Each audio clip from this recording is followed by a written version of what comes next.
Assalamualaikum warahmatullahi wabarakatuh. Perkenalkan, nama saya Aulia dari kelompok 6. Saya akan mempresentasikan makalah dengan judul Pengalihan Benda Wakaf.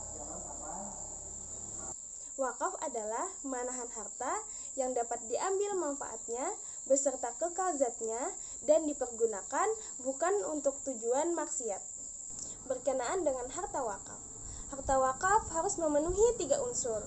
Yang pertama, benda yang diwakafkan harus mendatangkan manfaat. Yang kedua, modalnya harus tetap ada. Yang ketiga, penggunaannya harus jelas atau tidak dipergunakan terhadap hal-hal yang dilarang oleh agama. Benda wakaf sendiri terbagi menjadi 2 jenis. Yang pertama, benda wakaf yang berupa masjid, dan kedua, benda wakaf yang berupa bukan masjid. Peraturan Pemerintah Nomor 28 Tahun 1977 Pasal 11 Ayat 1 menyatakan bahwa pada dasarnya terhadap tanah milik yang telah diwakafkan tidak dapat dilakukan perubahan peruntukan atau penggunaannya selain yang dimaksudkan dalam ikrar wakaf. Ada 2 hal yang mempengaruhi pengalihan wakaf. Yang pertama, faktor kepentingan umum. Yang kedua, faktor kepentingan pihak-pihak tertentu. Ada 8 poin yang termasuk ke dalam faktor kepentingan umum. Yang pertama, jalan umum atau juga saluran pembuangan air. Dan yang kedua, waduk, bendungan, dan bangunan pengairan lainnya termasuk saluran irigasi. Ketiga, rumah sakit umum dan pusat-pusat kesehatan masyarakat. Yang keempat, pelabuhan atau bandar udara atau terminal. Yang kelima, peribadatan. Yang keenam, pendidikan atau sekolah. Yang ketujuh, pasar umum atau pasar impres. Dan yang kedelapan, fasilitas pemakaman umum. Terkait faktor kepentingan pihak-pihak tertentu, ada terbagi menjadi 5 poin. Pertama, kurangnya pemahaman masyarakat tentang hukum wakaf. Kedua, pengelolaan tanah wakaf tidak berfungsi dengan baik.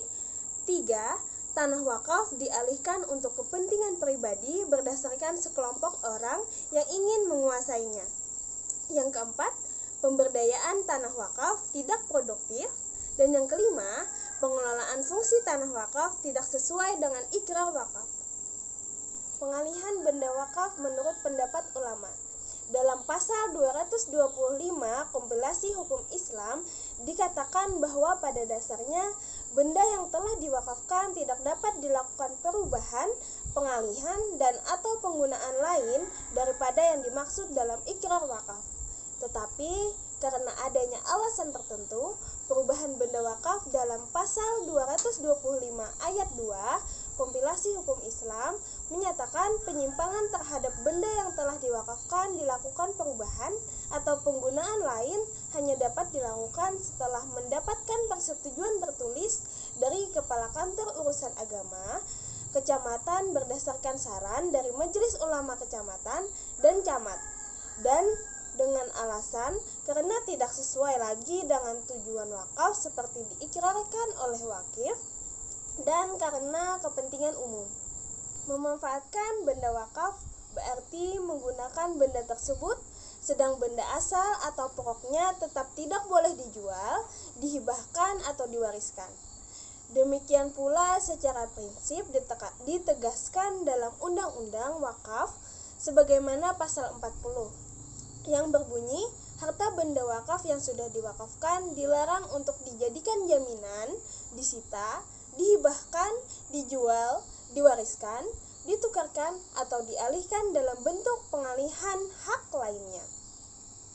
Untuk prosedur pengalihan benda wakaf, penyerahan tanah wakaf yang dilakukan oleh pemberi wakaf atau wakif kepada penerima wakaf atau nazir dengan cara lisan menyebabkan tidak adanya pengakuan hukum terhadap status wakaf tersebut, sebagaimana diatur dalam pasal 69 ayat 2 Undang-Undang Nomor 41 Tahun 2004 tentang wakaf, bahwa harta benda wakaf tidak hanya cukup dengan lisan saja, tetapi harus didaftarkan kepada pejabat pembuat akta ikrar wakaf atau PPAIW. Nah, Cukup sekian penjelasan dari saya mengenai pengalihan benda wakaf. Saya pamit undur diri. Wassalamualaikum warahmatullahi wabarakatuh.